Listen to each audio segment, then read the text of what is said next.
What is going on, ladies and gentlemen? Welcome back to the Zero to Here podcast. This episode of the podcast, very, very funny local comedian Dan Quinn is on the show. We start talking about golf because I love golf, and apparently he does too. He was in the midst of planning a wicked, awesome dream golf trip where he went to the Sunday US Open, which is crazy. Check out his social media for some awesome photos. We kind of talk all things comedy into how he got started, the art and structure of building a perfect joke. And he talks a lot about his comedy tour called the Snowed In Comedy Tour, which tours across Canada every year. And I think he's been doing it for 11 years. He is in Vancouver this upcoming January 24th, 2020. But he's you can find him locally at Yuck Yucks and all the comedy clubs in Vancouver throughout the year as well. Check him out, Dan Quinn.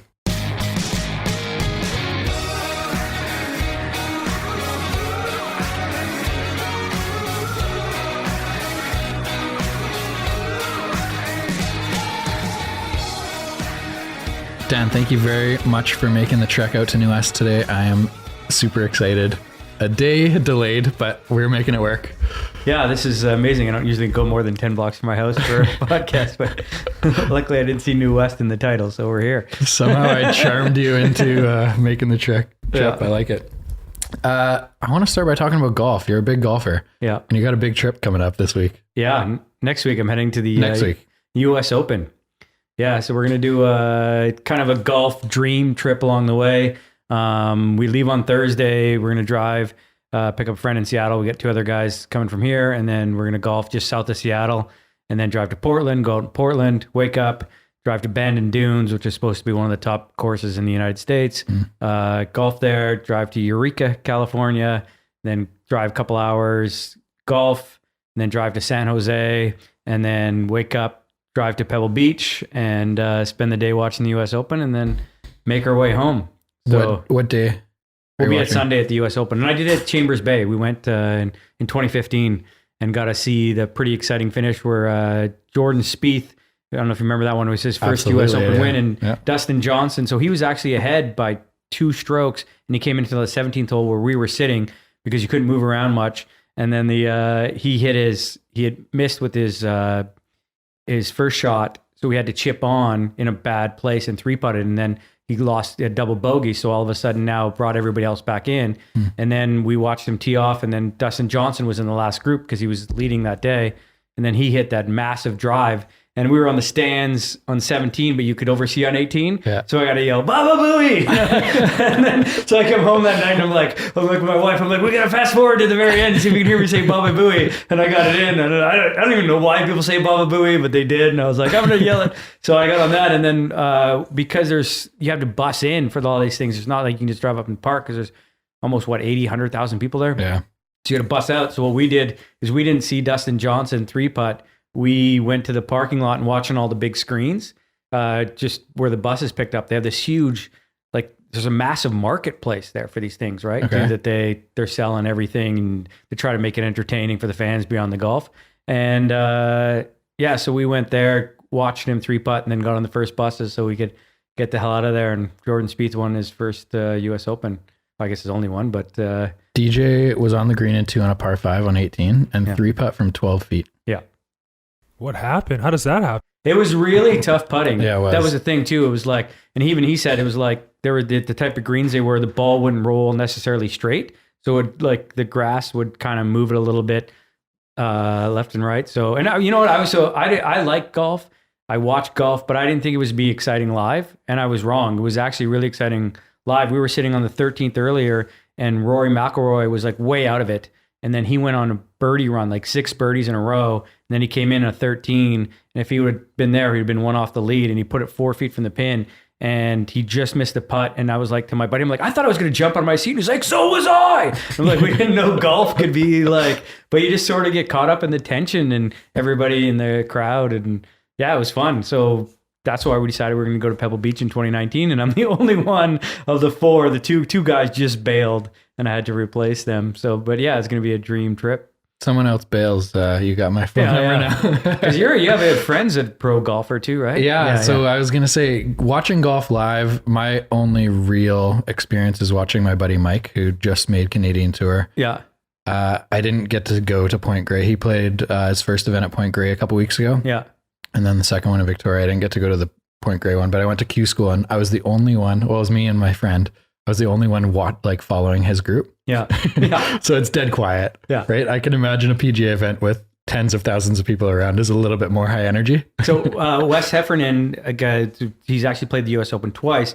I caddied for my buddy that same tournament for try and qualify for the Canadian Open. Yeah. And Wes, he won. He was in part of our group, and you get a lot of time. I'm caddying, but I'm caddying in the sense of I'm holding the clubs. I'm not telling him anything about the shots. It's just I wanted to go out and hang out. And he said that he played when Tiger Woods was there at Colonial in 2010. And he says he got up to one hole, and all of a sudden, like the whole hole is like lined with people, like 5,000-10,000 people. Well, and he's like, wow, some people watching our shots on this hole because nobody's been following their group at all. And they realize Tiger Woods is on the hole that way. So like nobody's facing them. Like not one person is looking at him. It's like everybody's following Tiger Woods. And then they're out with like his families with them, like watching his shots. And that's it. Like nobody cares if you're, not famous. Do you watch golf at all? Maybe just some like one of the bigger tournaments on the weekend, but no, not really. You can say no. We won't be offended. Yeah. It's comical to watch. Even on TV, you can tell the crowds around Tiger are like 30,000, 40,000 deep. Like it's crazy. He makes a bogey putt and the clap is louder than someone on another hole making a birdie. Yeah. It's insane. I watch golf. I watch it every weekend, but I PVR it. So it's like, 3-4 hour, like 4-hour round. But if you fast forward and like skip all the commercials and stuff, like in an hour and 20 minutes, and then it's actually, okay, this is an okay sport, but you have to really, I get like, even right now, people are tuning out being like, are they talking about golf, the most boring thing in the entire world? Like, yeah, we are. One of our most watched podcasts is actually Mike's. Really? We did it before. Oh, we did it right after Q School before his first Canadian Tour event. Yeah. Yeah. So people like golf, apparently. Well, they do. Golfers are one of the highest paid athletes in the world because also their demographic has a lot of money and is older that they love it. Yeah. They're not so divided into 20 different sports, So yeah, like Jordan Spieth, I think pulled in like 60 million in 2015. Well, Rory's Nike contract alone is 25 million a year. Yeah. Yeah. And Tiger Woods, he's a billionaire. Even after losing like, what did he lose? 250 million in his divorce or something? Jeez. And he's back to almost $1 billion net worth. Wow. That's all right. What's your golf game look like? How long have you been playing? So I've been playing since high school, but I just played in high school, never took a lesson, nothing, just played with some buddies. And then I didn't play much through my 20s and 30s. And then in my like 30s, I played pitch and putt, and then started playing a bit there. And then about 5 years now, I've started taking it more seriously. Took a lesson for the first time last year, and then took a couple lessons this year. So I usually shoot now in the 80s. But I had a bad round today. It was 95. So that's like a terrible round now. It was a 95, and it was just like, just having trouble. Sometimes that's the thing about the game. It doesn't make sense. Like you can be like consistent, and then all of a sudden, your drive is like everywhere going, and you're like, I don't know what to do right now, and just hang on and buy new balls. I guess that's all you can do. It's so frustrating some days. Mm-hmm. Even some days you feel like you're hitting it right, you're just missing the wrong spots, and you're taking bogeys instead of having a birdie putt. Yeah, even though you're hitting it well. Yeah, it can be, or you just bad lies and stuff like that too, and that's part of the game. Or the course we're playing today had hazards on every single hole. So you miss your drive, it's a penalty stroke, where a lot of times you just miss your drive and you're like, okay, so I got an uncomfortable shot and boom, and no big deal. But if you're missing and it's a penalty stroke, well, it adds a lot of strokes real quickly. So, yeah. Have you played out of town much? You said you're going on a big trip this week. Yeah, next week. Yeah. I'm in the interior, and I've played, I do a gig near Suquamish, not Squamish. Suquamish is just outside of Seattle. You have to take the Kingston ferry, I guess it is, and there's a beautiful course there that they have a gig, and I just they own the casino and everything too. Okay. It's a native that owns a casino and the golf course, all that sort of stuff. So we had to play the course. It is beautiful. Cool. Yeah, but not a ton. Alberta a little bit. I played in Calgary last weekend. Yeah. If next trip, I'd suggest Palm Springs. Yeah. I'm there usually once a year in November with buddies for Yeah. a golf trip, and it's like the best place in the world.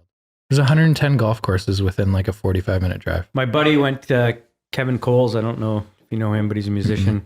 Brother to Kyprios from like Sweatshop Union Kyprios. Okay. And we golfed together quite a bit. He went to Palm Springs in November last year, and like he went in September, but I'm like, I don't want to leave Vancouver in September. I want to go in November when it's crap here.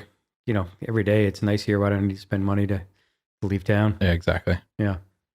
Let's take a bit of a left turn. All Let's right. chat about comedy. Finally. Left turn. I bet you didn't see this coming. Yeah. How'd you get into comedy? How long have you been doing stand-up? Just over 25 years. Wow. Yeah. The game's changed a bit in those 25 years. A little bit. Yeah. Yeah. Yeah. Definitely changed. There's a lot more places to do it. And in some ways harder to make money. You know, it was kind of more of a set. Like when I started, there was only really Yuck Yucks. And there'd be a couple independent comedy clubs, and that was it in Canada. And even to just do comedy, you pretty much had to go down to amateur night at the clubs. There wasn't like these, like now, you know, in Vancouver, you could probably do 2 or 3 sets a night. Like there's just all these places that are doing it like, but they're tiny little rooms that don't pay. Right.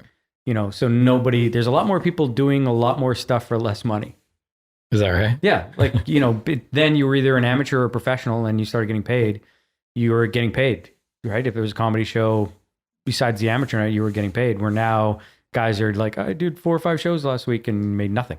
Like they're just doing a show every night for free. Just practicing? Yeah. But, Yeah. you know, if as long as they're practicing, I don't know what some of them are doing. Yeah. You know, like if you're not writing material or doing stuff, it's kind of tough too, you know? What got you into it? Besides stupidity and a strong will to disappoint my parents, just, you know, I was a Seinfeld fan. Seinfeld had come on the air already, and I liked that, and I was into stand-up, and I was like, this would be fun, and I wanted to do acting, and I was like, oh, that kind of seems like an easier way to get into acting. Like, I didn't know how you even start acting. Like, so and then my buddy, actually, an interesting story is my best friend, who's my roommate. So for like a year, I wrote jokes. I went to university and I wrote jokes for a year. So I had these notepads, and I would just write. And I didn't know what to do with these jokes or how to even get on stage. And then my second year of university, my friend Shad saw an ad in the newspaper saying comedians wanted. Like that's Random. right. So like exactly like how would you like who hires comedians from a newspaper ad? It shows how crappy this booking agency was that didn't know anything about comedians, that you put an ad in the paper. And this is like before online. So like, you know, just like people read those ads in paper. So I don't know, I think he was looking for a job or something. He's like, hey, they want comedians. You should go in and apply. So I was like, okay. So I called and I was like, hey, I'd like to apply for the comedian job, you know?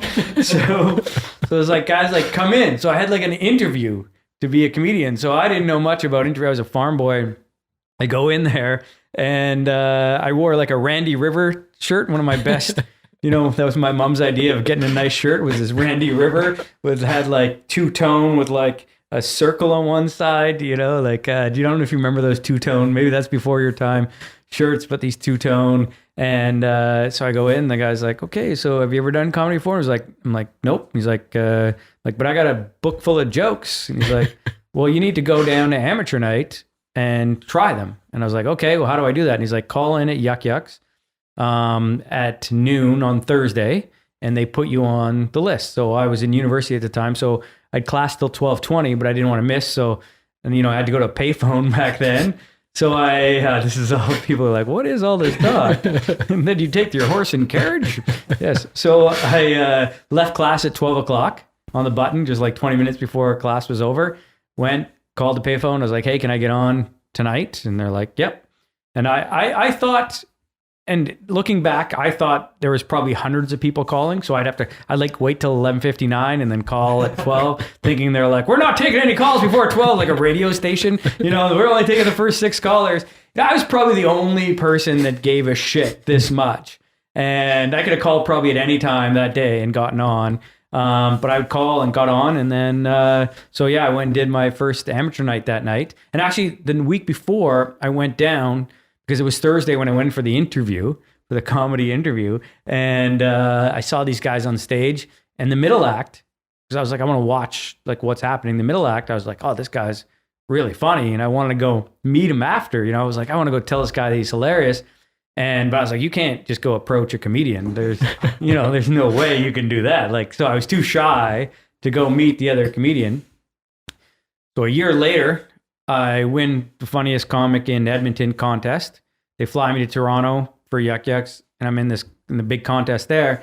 And I don't win, but after the show, I think I got like third, and this guy comes up to me. He's like, man, that's bullshit. You were the funniest comic on the show. These guys aren't original. You were great. And I start talking to him. And I'm like, hey, do you have a joke about, an asphalt truck spilling over and roads everywhere? And he's like, yeah. And I'm like, oh man, you were like a comic I was too afraid to meet. And that was Pete Johansson. And he ended up becoming my roommate years later in Vancouver and all this sort of stuff. And he toured with me and a ton. We ended up becoming obviously great friends. And I was too shy to meet him a year prior, and he came up to me after my show when the first time he saw me. So it was, I guess, just meant to be kind of friends. Was there, I was doing some Google searching today. Public speaking is the number 13 phobia in the world. I thought it used to be number 2. I know. So we've I was dropped. expecting So people it to are be like, higher. I guess now with YouTube and everybody having their channels, people aren't afraid. Because for a while we were doing good. We were the second. I think even one time, I think Seinfeld even had a joke. We were the number 1 phobia in the world. Number 2 was death. So people were more afraid of public speaking than they were of dying.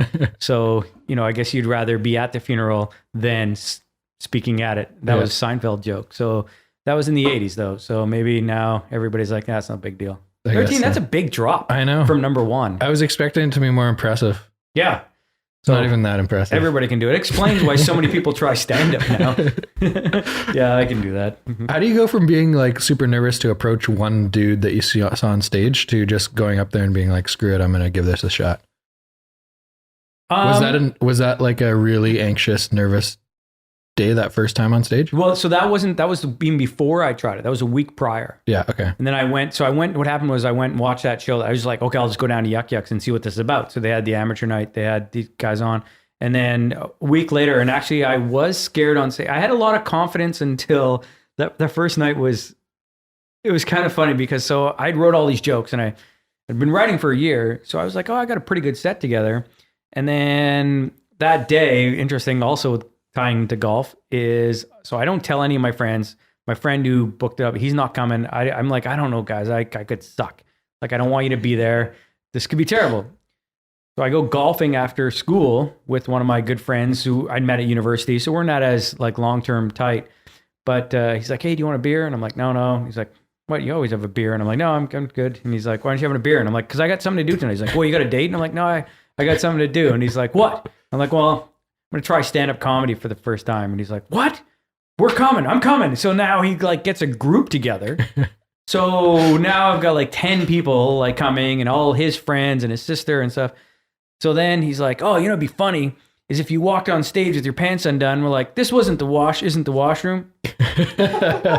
So I basically did like you guys did. I laughed and I was like, oh, I guess that'd be pretty funny. I'm a 19-year-old kid, but also kind of maybe just sort of nervous about everything. So I get on stage and I kind of have my pants undone and I do that.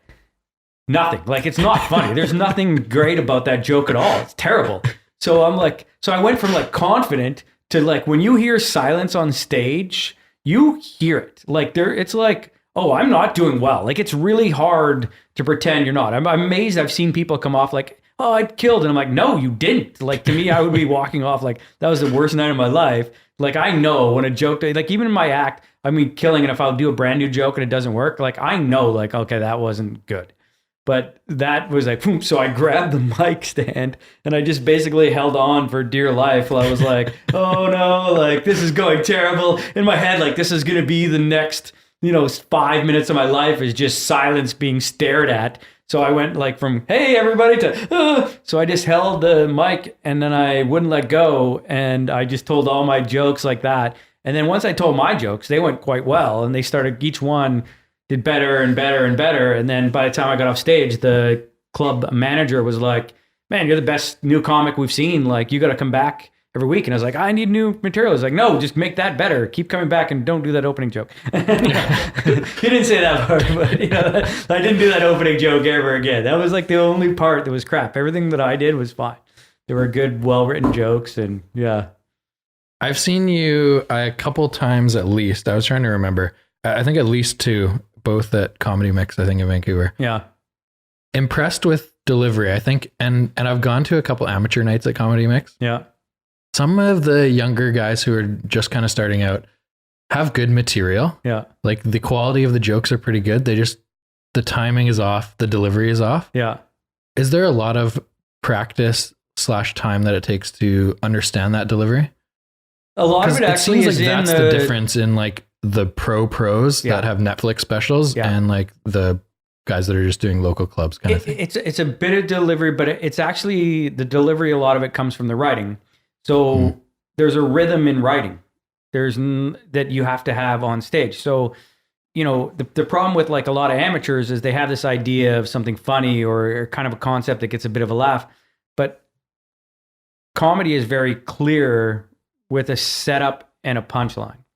And if you're not clear in your writing of what's a setup and a punchline, you're not clear in your delivery of when to hit that punchline and when the funny part of that punchline is. So if you know like what's the funniest part of that punchline, you have to stop at that point to get the laugh. Right. Now, the biggest thing that amateurs do is they keep talking, or they say the funniest part of their punchline in the middle of a sentence. So the audience starts laughing, but you're still talking. So then it kills a lot of that. And they're also not clear in their definition of what their setup is. So if they knew what the setup is and what the punchline is, their delivery would automatically be a lot better. Now there's delivery within understanding of like where you're coming from. Some guys, and I can get into more and more technical sides of that too. But if you know how to write a joke properly, and most amateurs have no clue on how to write a joke properly, even if they come up with something funny, whether through fluke or they're a funny person, if they don't understand that rhythm of what it is, and I could use an example if you want me to. For sure. For that. So a joke I have recently is, and I'll say the joke and I'll break it down a little bit. But I say, I've been traveling in the States a lot, and I'm afraid in the States. I feel comfortable in Canada. Like, I'm afraid of the police in the US. I'm not afraid of our cops in Canada. Like, we treat our cops more like they're hockey referees. Like, fuck off. I was not. What are you, blind? You're offside. Oh yeah? Let's see the replay. Challenge flag. Okay, so now within that, so you go, okay, kind of delivery, and that's like half-assed delivered in this podcast room, but if you understand, like if you broke that down as a joke, you would see there's a very specific rhythm within the writing that leads to the delivery. So the setup is like, spending time in the States, don't feel very safe there, feel much safer in Canada. I'm afraid of the police in the US, we're not afraid of cops in Canada at all. We treat our cops like they're hockey referees. So the first 4 lines are all legitimate setup lines. They're only done for that. And now that last one sort of becomes a switch from a setup to a punchline line at the same time. We treat our cops like hockey referees. So that in a way starts now almost the beginning of the joke. So then after that, now it's a straight punchline. So that delivery is only, and you'll notice that the funniest part is short on that. Like, fuck off, I was not, like, is just that. Then there's a pause. Then there's the next one, pause, next one, pause, final one, pause, right? So if you wrote that down and you broke it down like a joke, you would see that each one, now, if an amateur would probably be like, say they even used all the same setup correctly, but in the punchline, they instead of like, so, fuck off, I was not, they might be like, I wasn't speeding, what are you talking about? Like add extra words to the, fuck off, I was not speeding, or whatever. Like, they would add extra words to that. So you've already hit the funniest point, the peak of the joke, and they're still talking.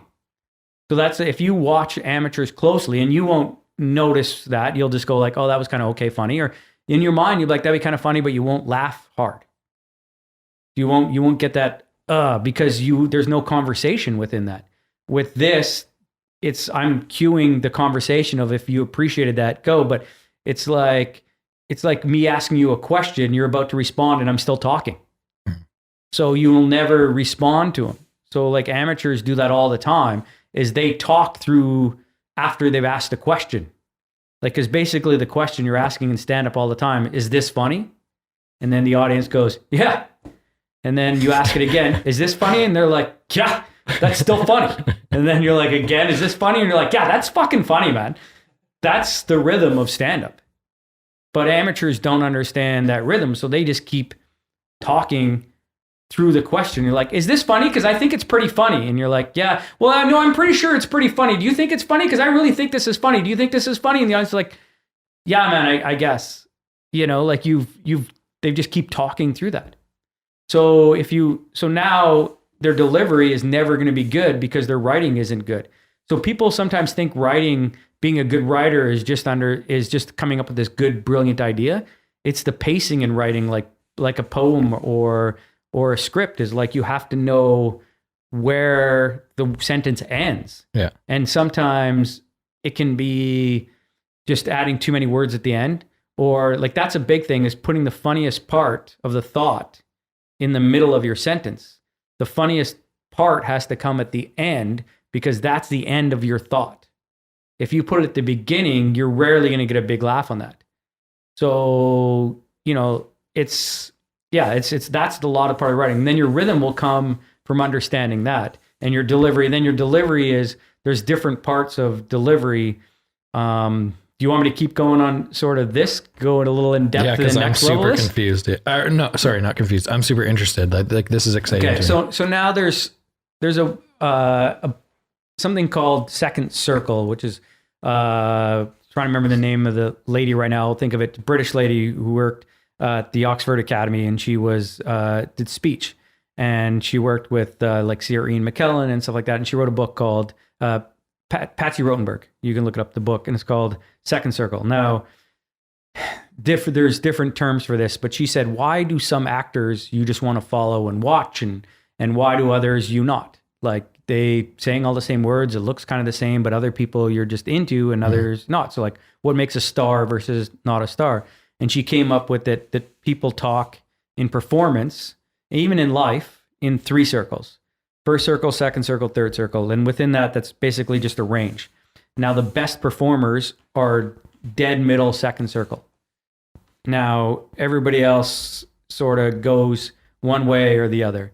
So a first circle person is, if you, like right now in a conversation, we're second circle, right? You're listening, you'll talk and I'll know you're talking without ever having to pay attention. It's not like I wait, all that sort of stuff. Mm-hmm. That's like, and if you're the most second circle is like, have you ever had to break up with somebody or like that? And you're like, okay. Or tell somebody that you love them. That's a big one. Like where you're watching, like you're watching them the entire time. Like, are they following what I'm saying? Like, so you're kind of like, you're fully engaged with what they're saying, but also engaged, connected to what you're saying. So that's second circle. So good acting becomes second circle. Like, so when you're watching, they're right in with the other actor. So when you see 2 people and like they have great chemistry, they're second circle. So in stand-up, your second circle is you and the audience. I'm asking the question, do you think this is funny? I'm watching for your response. Boom, keep going.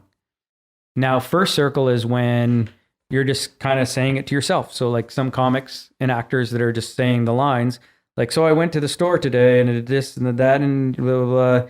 And they're not paying attention to the audience, right?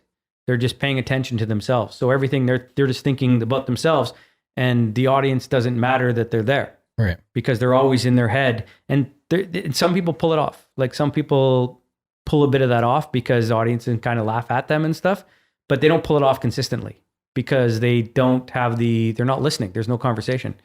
And then there's no reaction.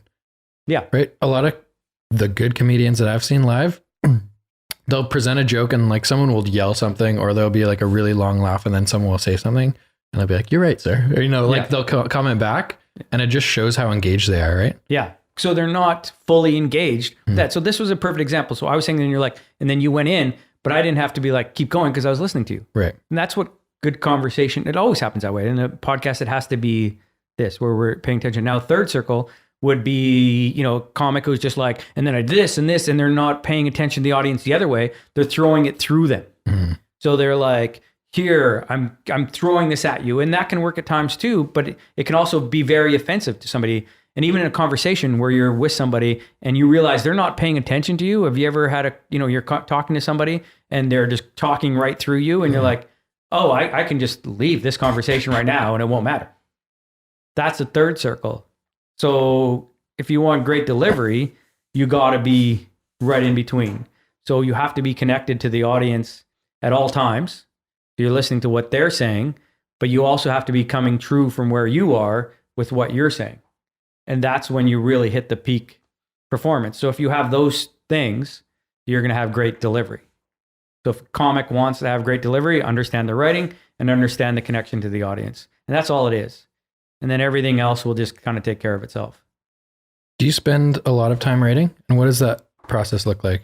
Is it like brainstorming sessions and then like editing sessions to make the jokes or put them in the right format? I should spend more time writing. I write a new set every year for the Snowed In tour. And we just finished in April. So now I've got till January to write 25 minutes, which means that I'll probably have to write 45 to 50 minutes of it. Because some will just be like, I'll start doing them. Nah, that's crap. But my thing is something happens. I try to take stuff from my life and then I'll start making notes on it and then usually a lot of my writing happens late at night, sitting by myself or whatever. And then I'll just make a lot of notes on it. And then where I write the best is I was in Calgary a couple weekends ago. I got 5 shows. So I'll take my notes out and I'll be like, okay.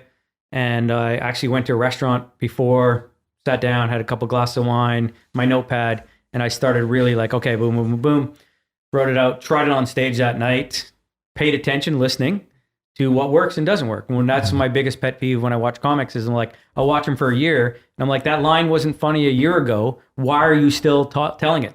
Get rid of it. That one is okay. Fix it. Make it better. Like, if they're not listening to the audience, if you're not getting laughs, quit that joke. Like, move on, fix it. Like, you every night. So like, I had a joke where I started where my wife and we bought a new mattress.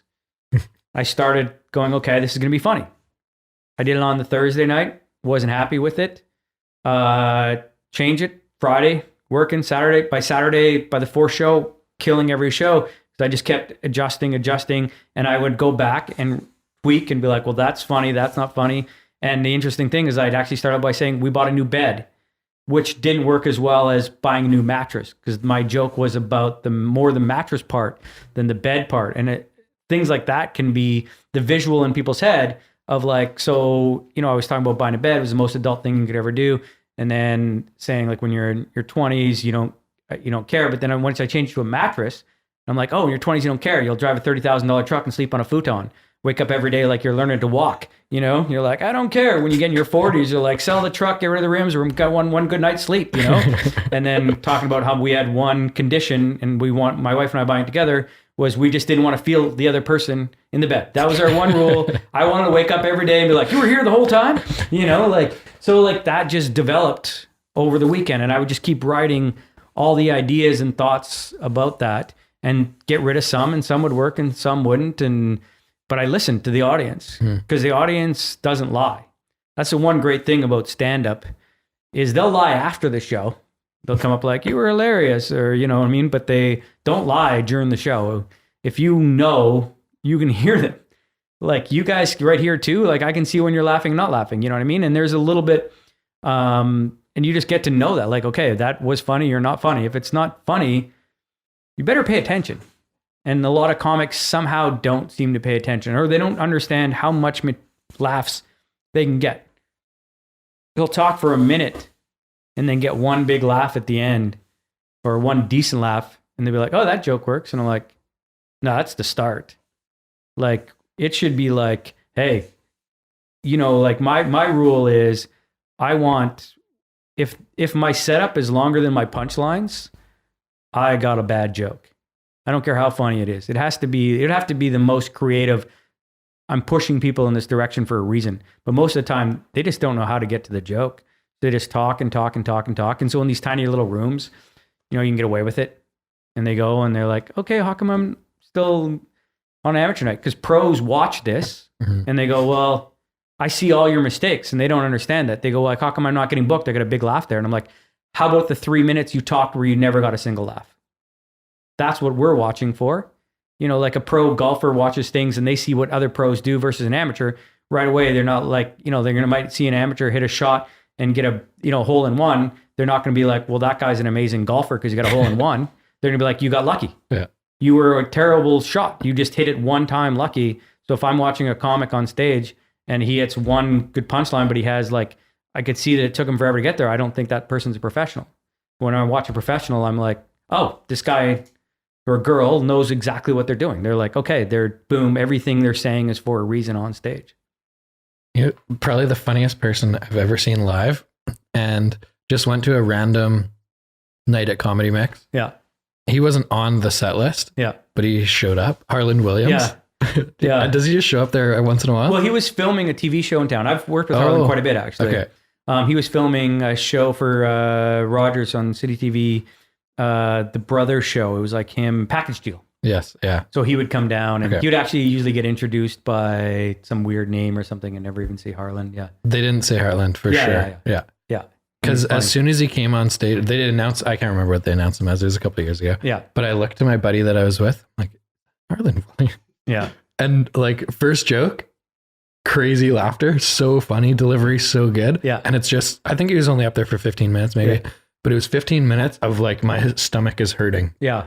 I physically can't breathe. And he's got like such a unique character too, for right? sure. Like, Yeah. so he can kind of do his thing and his voice. And then if he doesn't even say something funny, he can follow it up with like a funny, weird expression or look and get a laugh. He's got a lot of tools to kind of pull out from and get a lot of laughs. Yeah. Yeah.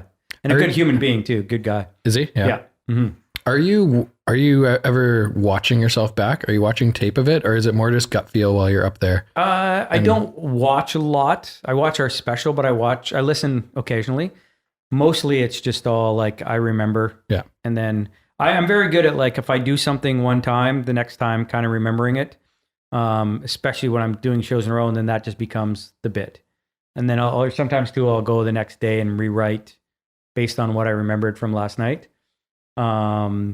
But I record every once in a while, which is good because I still have habits that I don't realize. Like I'll say ums or ahs and things that you want to kind of get rid of that, just happen on stage. You don't notice it when you're doing it, hey? No. Like I'll listen. I don't listen to all the podcasts, but I'll listen to maybe one out of every 3. Mm-hmm.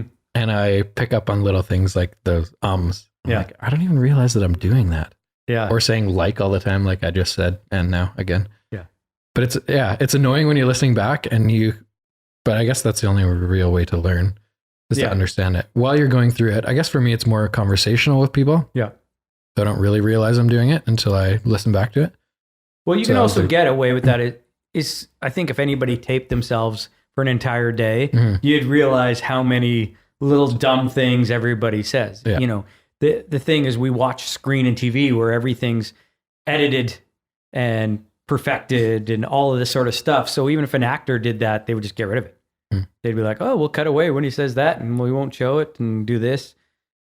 Because we're always thinking and these things kind of come and we're not always, because conversations happen, we're not always just like, it's not a speech. You're not a linear, get to the point thing. It's not like you have people there and you're just like, oh, I'm going to do my speech.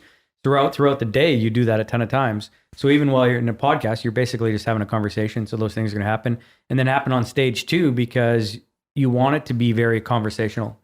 Like I don't want to come off like here's a big speech. Mm-hmm. So those things can help make it real. But if you have too many, then it's a bad habit that you have to kind of fix. Yeah. You just got to fix and get rid of, which makes you the next level. The top guys don't do that. They're much more focused on their stuff and have gone through it and put in the effort. They are until they get to sometimes a lazy point where they're just rich and they don't put any effort in, which happens. For sure. But the guys that usually got there too, for a lot of them, were really good at that. I don't think Louis C.K. had a lot of wasted words in his stuff. Neither did Bill Burr. But Bill Burr was also very conversational, of opinionated, that you just like you kind of get into it, Yeah, like he has that, like, I just want to listen to this guy talk, right? So are those your two favorite comics right now? Yeah, those guys are up there for sure. Who else is up there? Let me see who else. I'm a big Chris Rock fan. Okay, yeah. I've always have been. He's been my kind of number one guy. I've always loved Richard Pryor. Obviously, he's passed, but let me see. There's a couple of Canadian guys I really like too, like Tom Stade. I always found really funny. I thought Glenn Wool always made me laugh. Guy, and then the guys in the tour too. Like, I think Zed Lacker crushes it every single time I see him, and so does Meyerhog. Always kind of. I was just listening to some of his stuff today because we recorded last year's set and I had to do it, and it's just, there's a fun silliness I enjoyed, and a lot of guys. Brian Regan, I just watched some of his stuff too and enjoyed. I've seen him live, and he's phenomenal live. Yeah.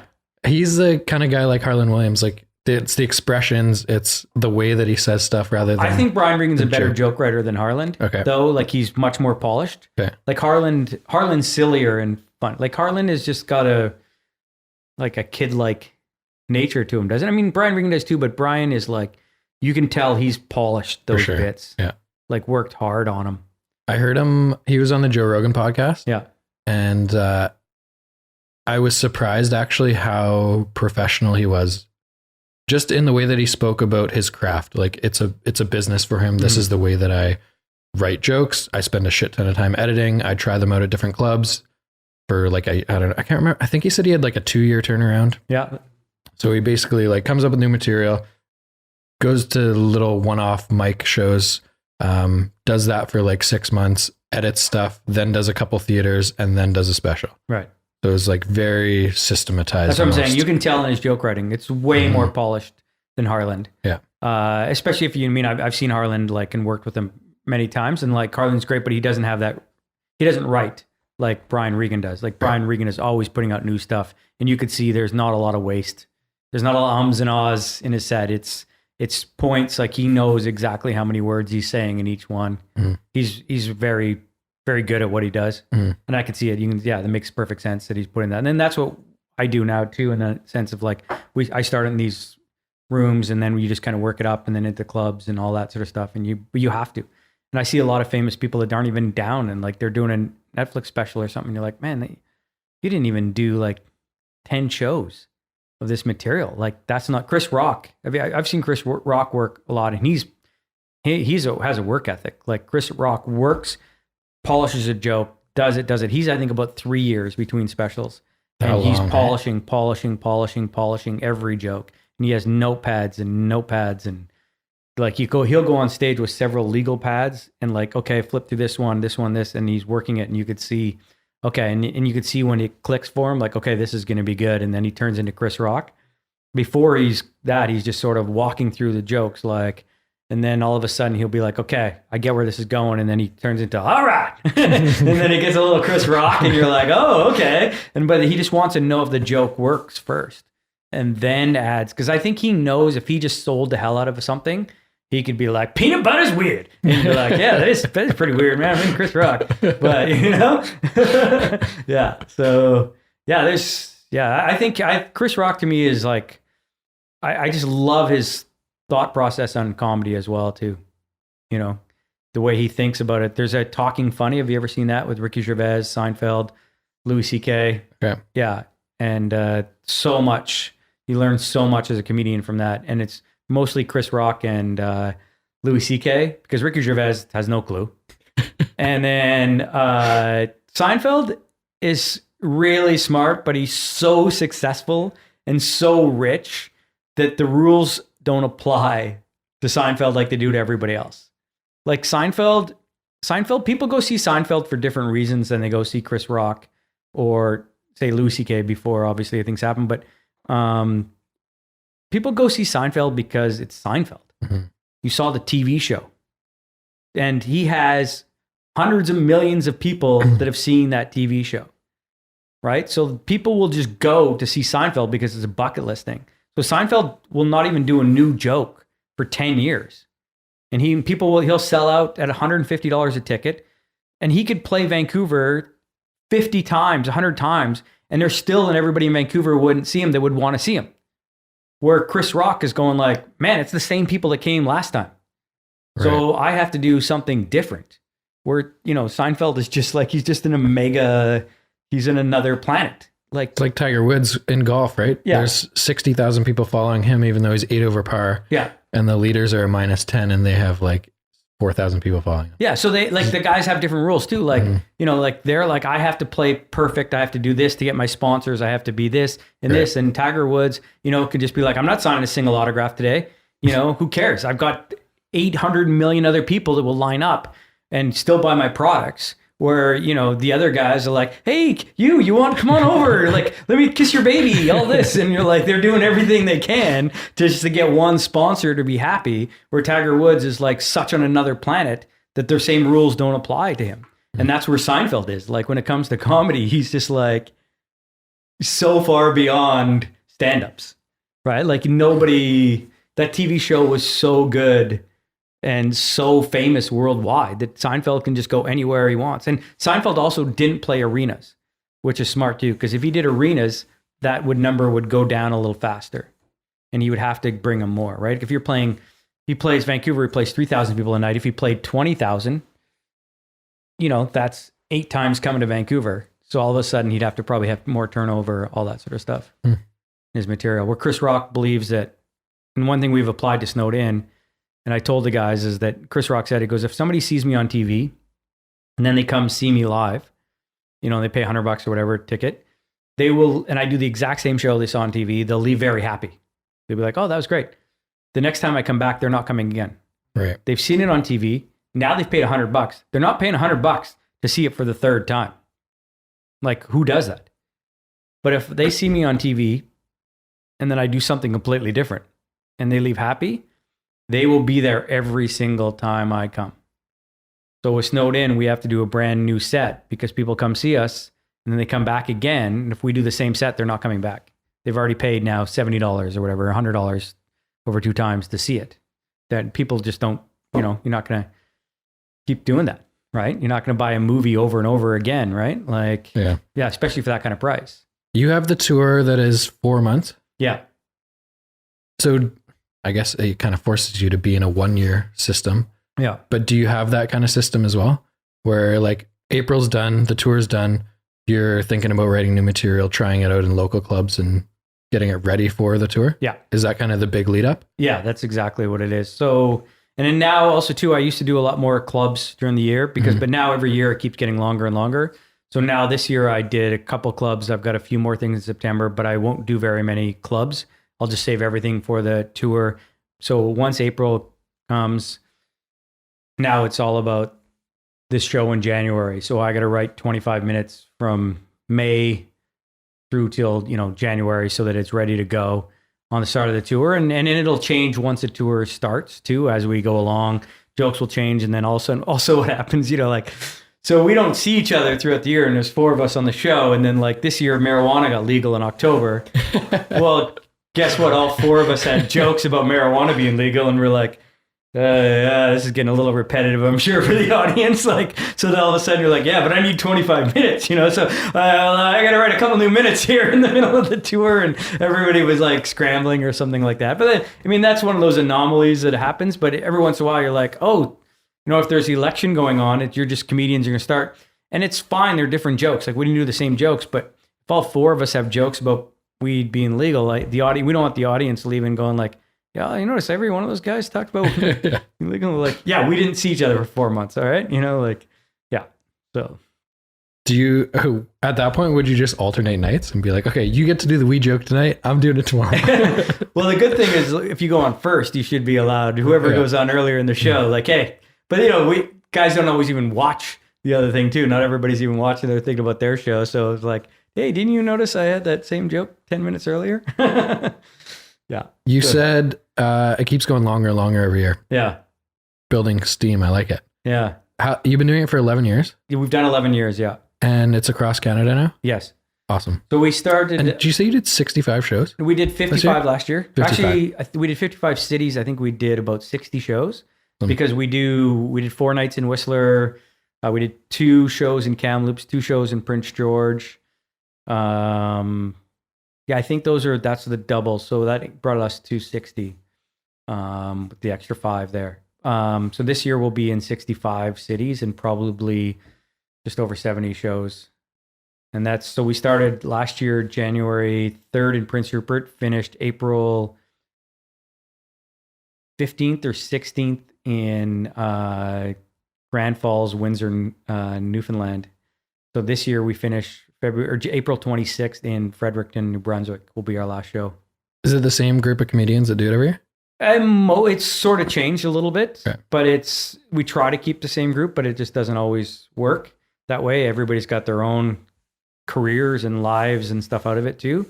So every once in a while you have to replace or something happens and like, okay, so who's coming this year? And so, but we're going to try this year. I think it's going to be myself, Pete Zedlacker, Paul Marog and Deborah DiGiovanni for the whole 4 months.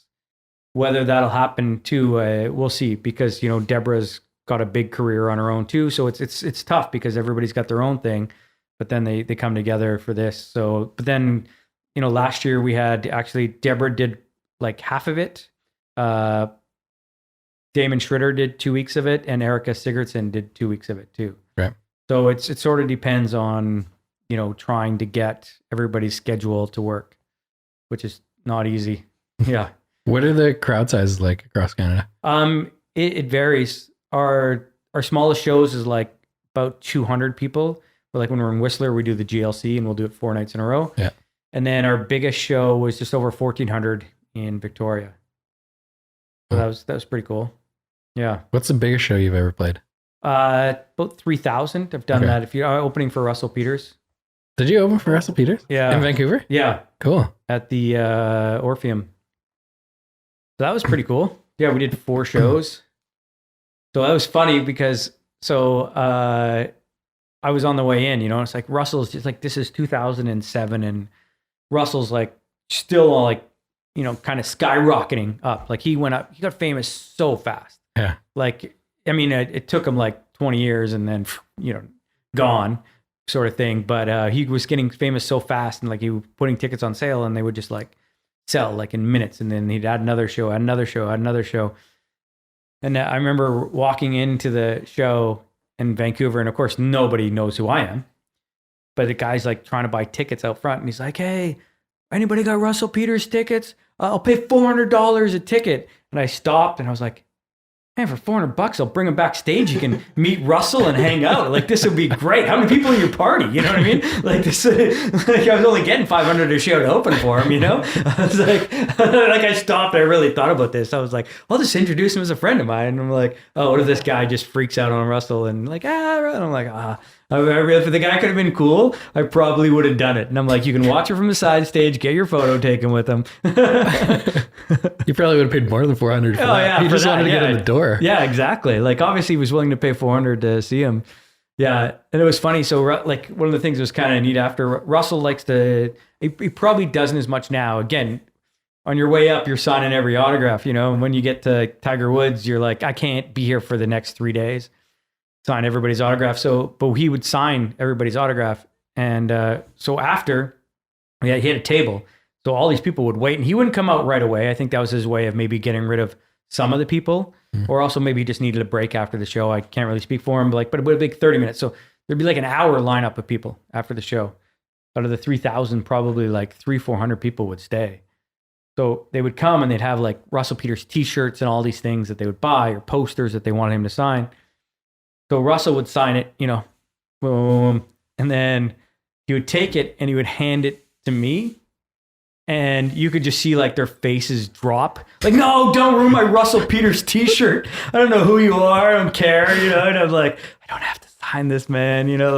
So like a lot of them would be like, okay, thanks. And the other thing too, it was like, mostly all Indian crowd. So I would have to be like every single time, like, how do you spell your name? Like, and I like Russell's like bang, bang. And I'm like, one letter at a time on this thing. Sorry, I'm an idiot.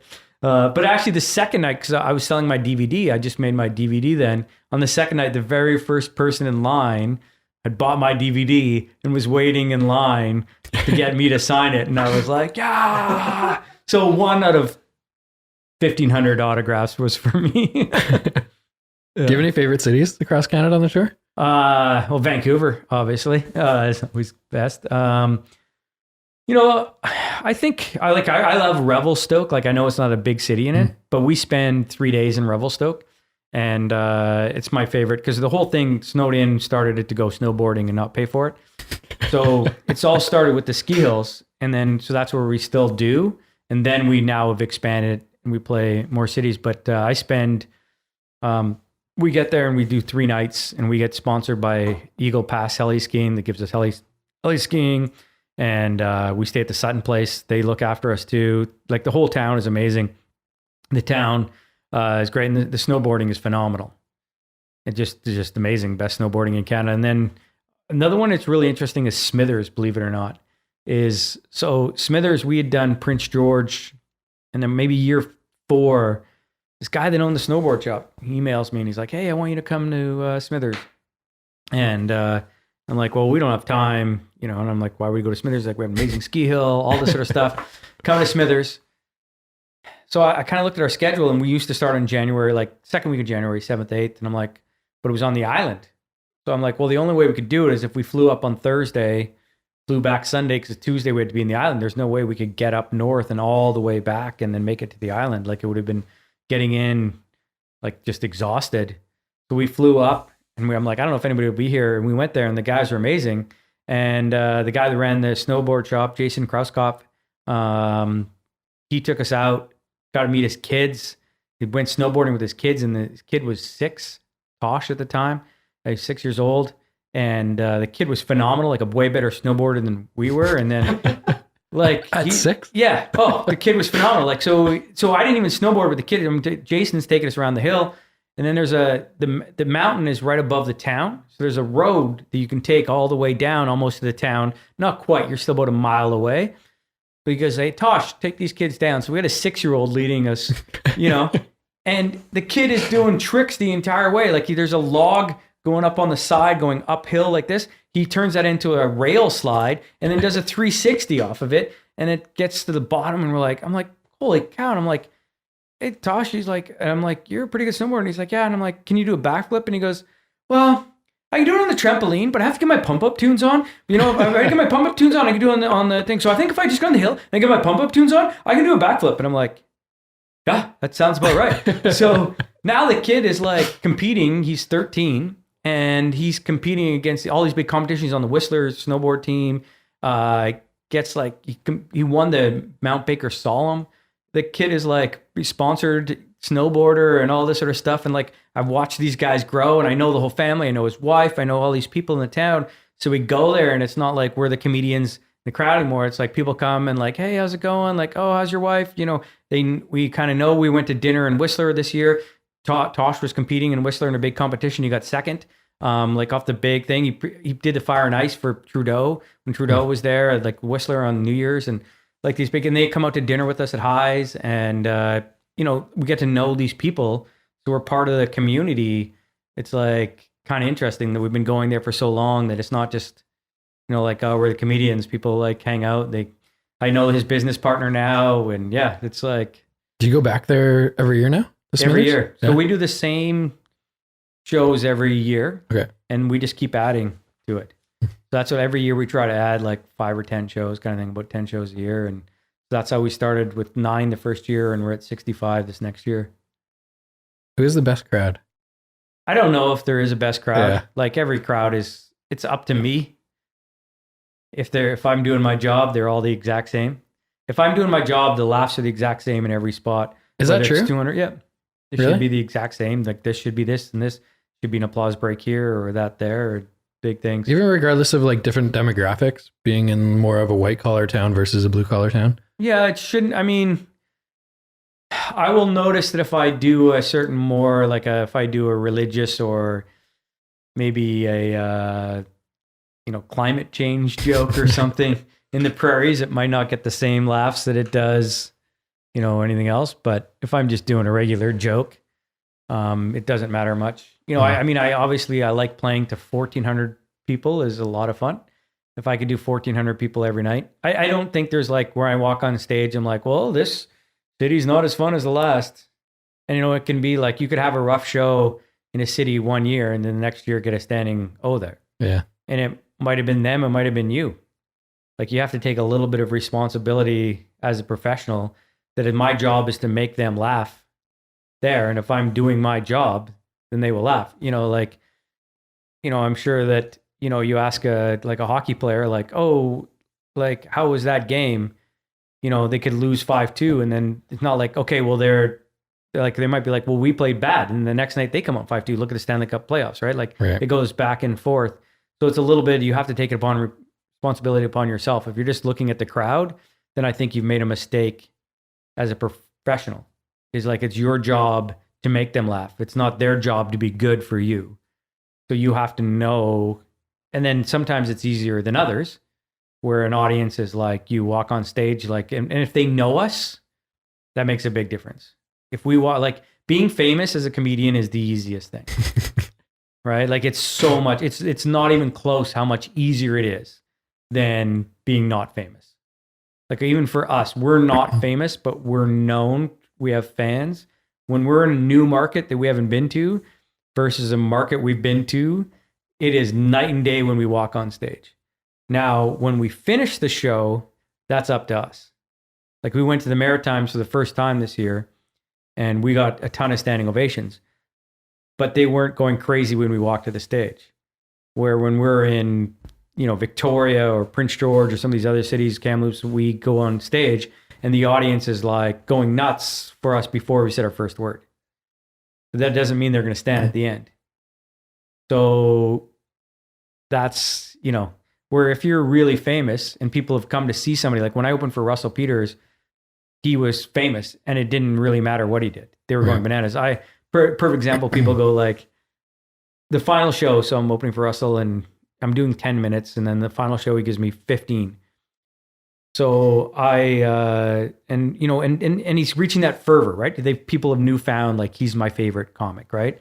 And I walk on stage, do my set, do 15 minutes, destroyed. I understand the rhythm of the 3,000 people. It's like one of my favorite sets ever. Destroyed so hard. People are applauding for like a minute. I walk back off stage. Russell's entire crew is giving me a standing ovation. They're like all this sort of stuff. So I'm feeling very good about myself. The MC goes back on. He goes, please welcome Russell Peters. Russell Peters got a standing ovation walking to the stage for a minute straight. That he had to be like, all right, let's start the show. Yeah. He did better walking to the stage than I did on the best set I've had. Do you know what I mean? Like, that's the difference between fame and not fame. Is like, at the end, they were going crazy for me, and they still didn't stand. He started his set with a standing ovation. That's the difference. Mm-hmm. Like, it's like, they've already loved you. Once you like a comedian, everything they do for the most part is so much funnier than somebody you've never heard of. So like that's the hardest part about stand-up, getting famous, is people like, oh, you're not famous because you're not funny. No, because I'm not famous, you don't think I'm as funny as a famous person. And it's interesting when it happens where I've been on shows with famous people and then at the end of the show, people come up confused, like, you were funnier than so-and-so. But they can't understand that because that person's famous. He should obviously be a better stand-up, but that's not always the case. And once that person walks on stage, like I've seen a lot of Netflix specials of famous comics where I'm like, man, if you weren't famous, that you never would have got that because you have like 5 minutes between laughs. Like there's nothing going on here. Like, what are you talking? But people are like, people just sometimes want to be in the same room as a famous person. Like people would go see Tiger Woods talk and be like, that was amazing. Was he hilarious?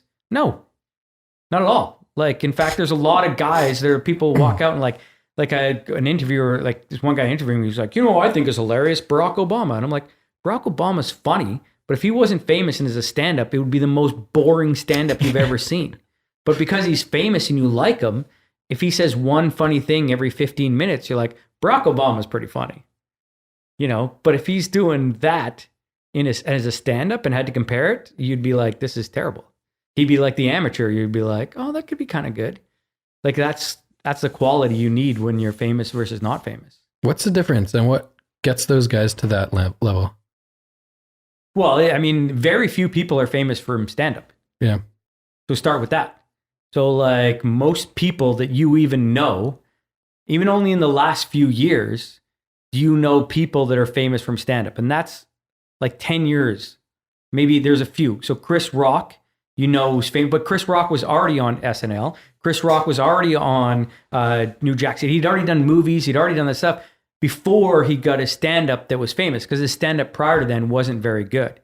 Now, you think of George Carlin, maybe famous as stand-up, but there's very few people that you can name. Louis C.K. is one of the few people famous, that got famous through stand-up. And then Bill Burr, but Bill Burr didn't get famous because of his stand-up. He got famous because of a viral video he did doing stand-up. So everybody else you can name, almost every one of them got famous through something besides their stand-up. Almost nobody.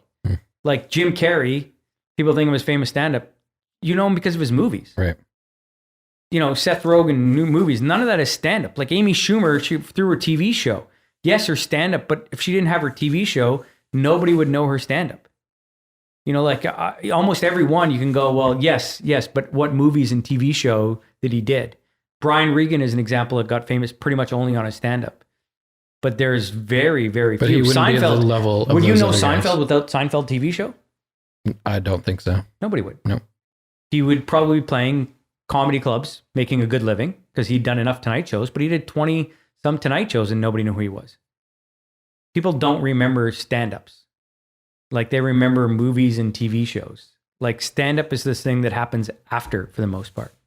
It's very, for the amount of famous stand-ups there are, if you go through every one of them, you'd be like TV show, movie, did this. Can you think of the biggest one currently that got famous through stand-up? Well, maybe Bill Burr. But again, it was a viral video. Right. Like it wasn't because, do you know Bill Burr's thing? Are you talking about the Philadelphia The video? Philadelphia thing, right? Which went viral. And Bill was doing well. Bill is a very strong stand-up, but he was doing comedy clubs. And then the viral video went. And then so he had a few. Jim Jeffries, again, famous for stand-up, but he's not famous because of his stand-up. Yeah. Nobody was sharing his clips because he got punched out on stage. So even Jim Jeffries, he thinks now he's changed. Jim Jeffries says like, yeah, I'm famous from the gun bit. People are like, oh no. You didn't get to the gun bit until you got punched out on stage. He got punched out on stage. It went viral. Yeah. And then he got famous enough to do the HBO special. But it wasn't just because somebody saw a bit of Jim Jeffries. Like people will do that and share a bit. They don't even know the guy's name if they do share a bit. But bits don't get, stand-ups just don't seem to, for whatever reason, it's a little bit like porn. You know what I mean? Like, it's not like one porn clip where you're like, I know that actress. Like you might know a porn actress because she did something else. It's not, this. It's like, you knew Paris Hilton was because she was rich, famous, not because she did the porn, because then you're like, oh, I'm associating that. Yeah. But stand-up is very like, you just kind of, okay, cool, and you move on. So it's always something else for the most part where these guys get a tour and go on. It's like handful of people are famous only from doing stand-up without a TV show or a movie. And some people got enough of a stand-up thing that all of a sudden now they got a movie or a TV show out of it. Right. Yeah. Do you put much effort into the social media, the YouTube stuff? Like what a lot of people get famous on is outside of stand-up, like you're saying. Yeah. Do you put much effort into that? Or is your thing just like, I love doing stand-up. I like making people laugh. I'm going to work on my material and do shows. That's what I prefer. Yeah. I'm working more at the social media. But again, I think a lot of that social media stuff, to me, it doesn't pay off. Like guys are doing it and promoting themselves on social media. I'm like, spend time working on your jokes for when people actually do show up. And a lot of people that have like, I have 150,000 Twitter followers. Yeah. How many of them are at the club on Friday night? 0. They don't care. Like a lot of those social media followers, if they they don't follow you because of your stand-up, and if you did something on social media, like you have some funny tweets, they don't show up. They don't show up at the clubs. They don't care. And like, they're just whatever. They're following you there, you know? So I prefer, like, I think it's more to me about, I get people asses in the seats because they've seen me live and then they come back because they want to see me live. So if they follow me on social media, so I don't reach out to people. I don't push. In fact, I'm not great at Instagram and all that sort of stuff. I do some of that. We're trying to create a series this summer that we're hopefully filming, but it's going to be a funny series. It's not like, I just think taking photos and stuff and talking about yourself, to me, of like, here I'm doing this or here like that. It's like, I do stand up. Like, you're going to follow me because I take good photos. Like, so are you going to come see me live and pay $45 to see my photo collection? Like, you know, and most of social media is like, hey, how hot are you? Like 90% of the people who have followers, it's because they have great bikini shots. Like, probably more than that. Like, if you look at everybody who's got millions of followers, they're either famous or because they got great body. So what am I supposed to do? Like, you know what I mean? Like, I got nothing here. It puts us three at a bit of a disadvantage. Yeah, we're screwed, you know? Like, okay, so your buddies who follow you and maybe a few fans, but so with the tour, we have a bit more, like, which is kind of fun, a bit more because we can show us behind the scenes, a little bit of that. But, like, you know, I took a photo yesterday of me golfing and, like, who cares? Do you tape the shows? We do. We film it every year for a TV special, yeah. Do you put them? Oh, you put on a TV special. Do Yeah, you put so them on YouTube this year or we're anything going to as put well? more of this stuff up this year. Yeah. Part of that, we had some editing. The editor would take a little too long. Now we got a new editor that's going to get it done. We're actually almost have it done right now. And then we're going to put up a few of the clips this year and stuff like that. But then we want to save that for the TV as well too. And then we'll see with this web series that hopefully we have that will be able to kind of spin that. Like, it's great if you have, like, I'm not against people that have like a YouTube channel that they're creating stuff and doing things. That's great. But when it's just like, you know, like Instagram photos of yourself, like, I don't know, what does that have to do with stand up? You know, it's like, it's more, yeah.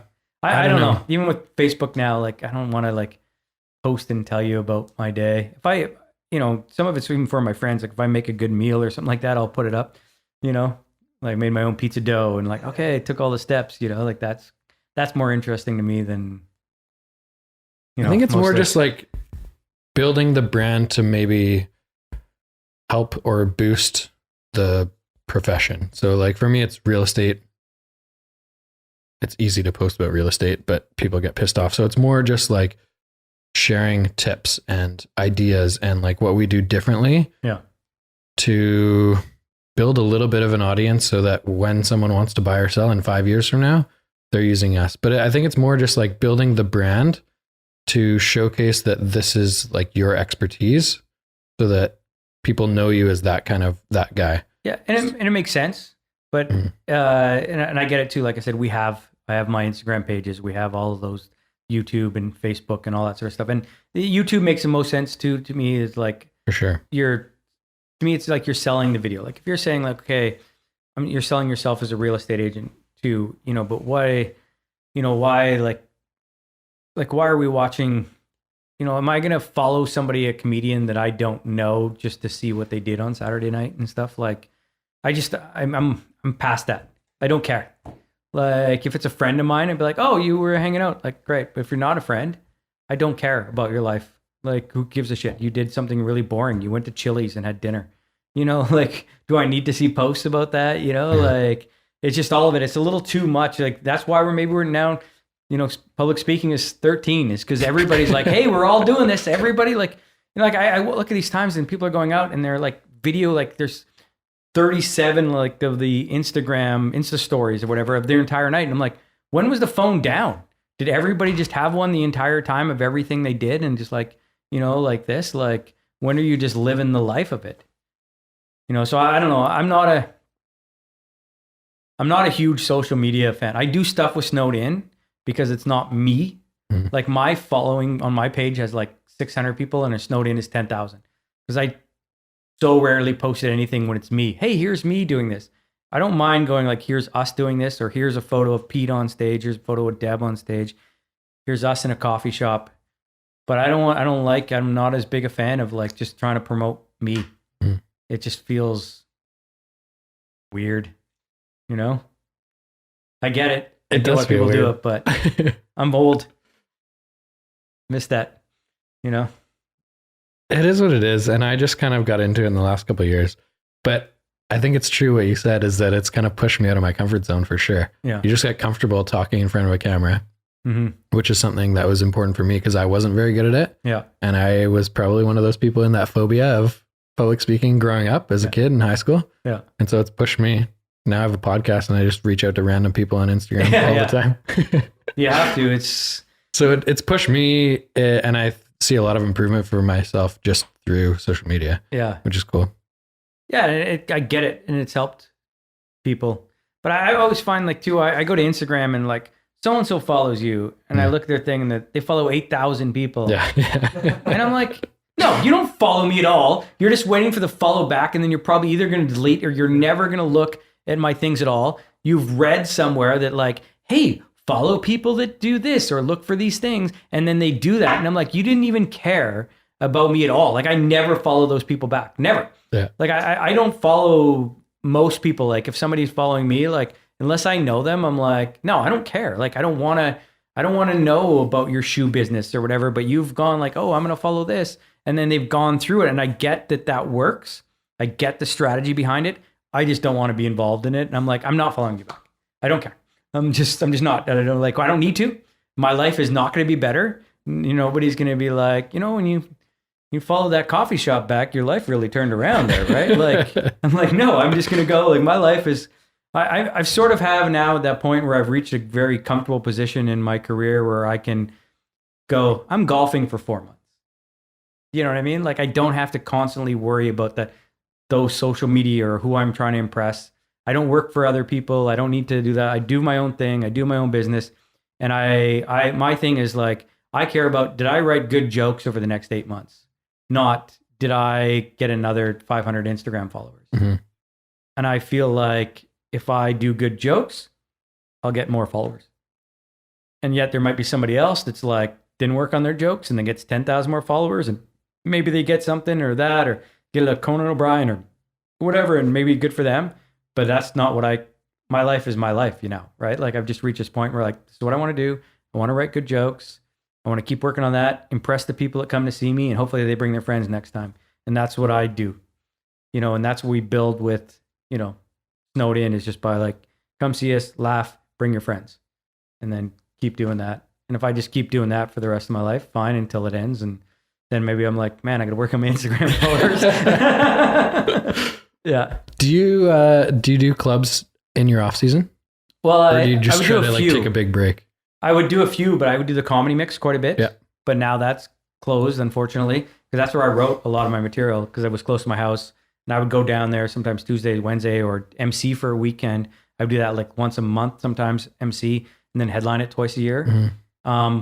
But now I don't like traveling now. Like I traveled so much for 25 years that and then Snowed In, like I said, next year will be 4 months pretty much straight. When I get back, the last thing I want to do is pack up and then go to a club that I'm not necessarily super fond of. There's a few I do Laugh Shop in Calgary and I do Hecklers in Victoria a couple times a year, but that's easy. But the last thing I want to do is like, like club in Toronto where like, oh, we've got to come out and they wanted me to do 3 weeks of headlining and then 3 weeks of MCing.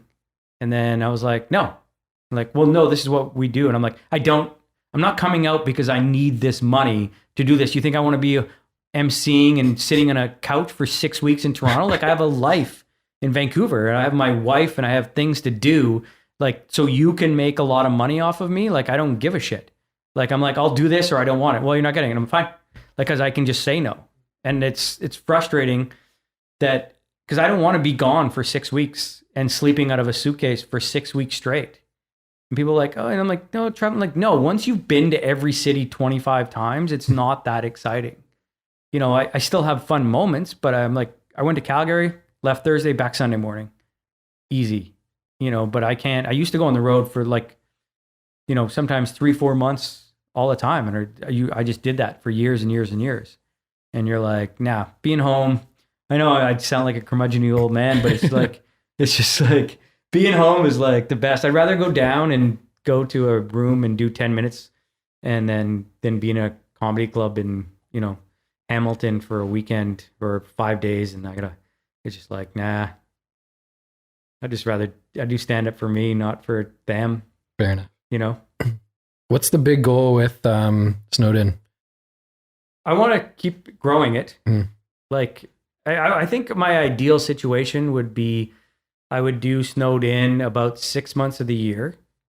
And I would do a TV show or something for so even like Snowed In, like 4 or 5 months, and a TV show for 4 or 5 months and 2 months off. Like that would be kind of probably 2 or 3 months, so if it was like 5 months and 5 months filming and 2 months where I had nothing would be my ideal. Cause I want to we started in Australia, didn't do great the first time we went. We want to go back, but I want to do that once we're more established even here. And if we can get this series and stuff going, that would be great.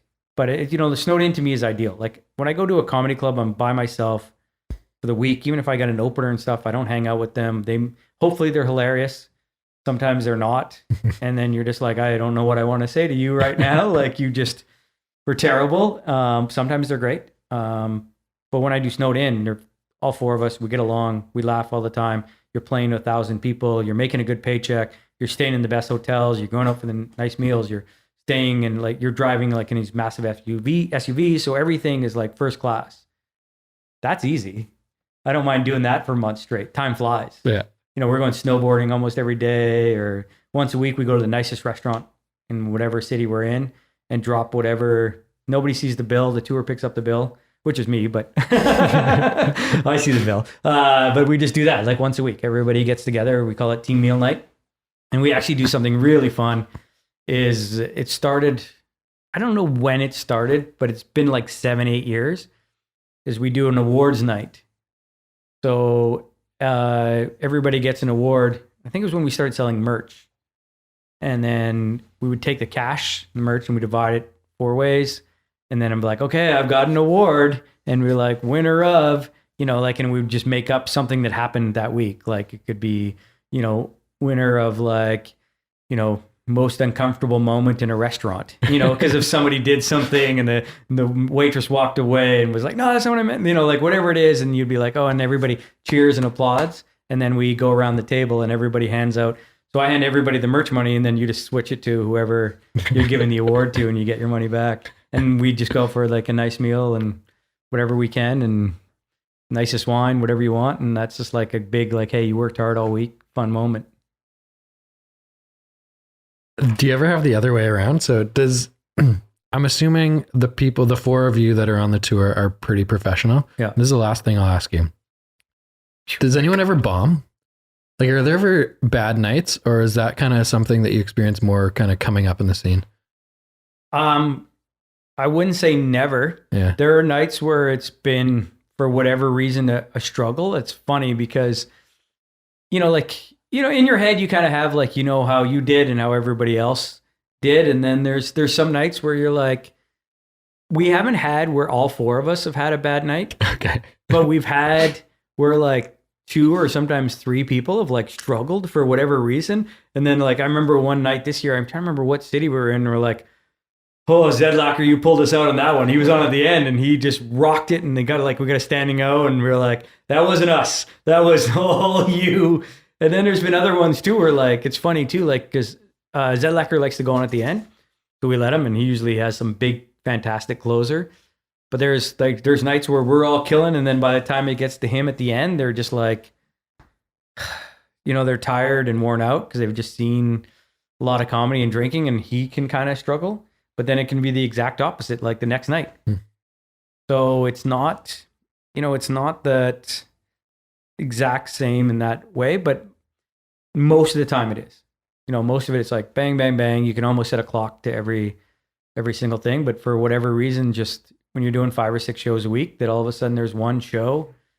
And it's usually if we have to play it in a smaller venue or a newer city, again, where we don't have fans. Right.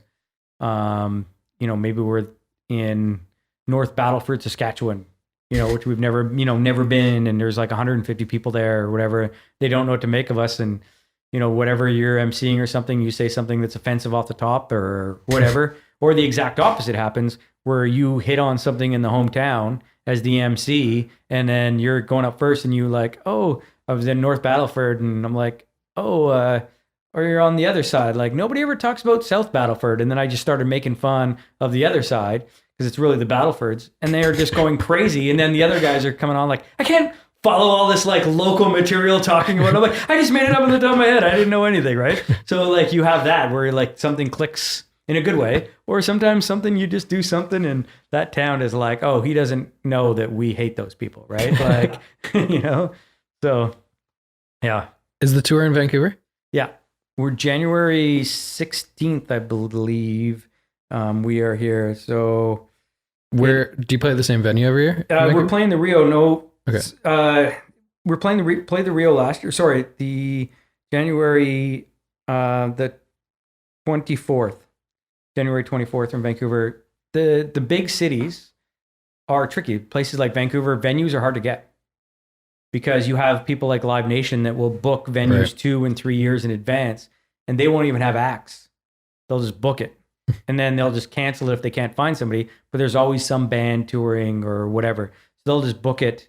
And they'll just book all these holds. So then you have to do, there's a whole hold system when it comes to venues, like first, second, third, fourth holds. And if you're lucky, you can call and you get a venue and you're like, hey, I want it this night. And then you put a hold down. And then if not, you can go, they might go, okay, you can be second hold, or you can be third or fourth. So then you have to try to get that venue. And you can challenge those holds because routing is the hardest part of the whole thing. Because you don't want to go like from, Vancouver, Calgary, Kelowna, you want to be like, just moving from one to the other, church drives, and people are like, why would you go there? I'm like, because you can't get the venue. And when you're talking 65 cities, it's a puzzle piece that takes me, like now I started working on 2020 in 2018. So now 2019, I'll start working on 2021 after this one is done. So I can try to, because I've still got 4 more nights I got to fill.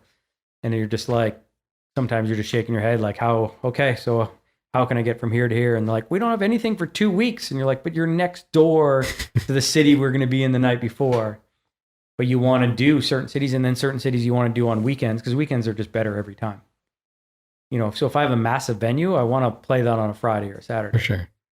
Because, better chance you're going to sell it out. If you're playing a Tuesday, if you're Russell Peters, you can play, or Dave Chappelle on Monday night. It doesn't matter. But if you're guys like us, people are like, I don't want to go on a Tuesday, like, or I don't want to get a babysitter. Like, I'll go out on Friday or Saturday. So we're in that nobody has to see us range. We're hoping people will come see us, but they do sometimes. But they got something better to do. Oh, there's a hockey game that night. Playoffs. They'll don't want to be against playoffs, right? Like, hopefully they bought the tickets way before they found out. Even so, next year when we're doing Ontario, we're doing it at the beginning of April, because I know if I do it at the end of April and Toronto's in the playoffs, nobody might be at our show. Yeah. Cool. Thanks very much for coming on. All right. Thank you very much. What was the date for the Snowden tour? January 24th. January 24th. Yeah. It's 6 months away, guys, but it's going to be awesome. So check it out. Dan, thanks a lot for coming on. That was a lot of fun. Thank you for having me. Cheers. All right. Cheers, guys. Thanks for the yes and no. Absolutely.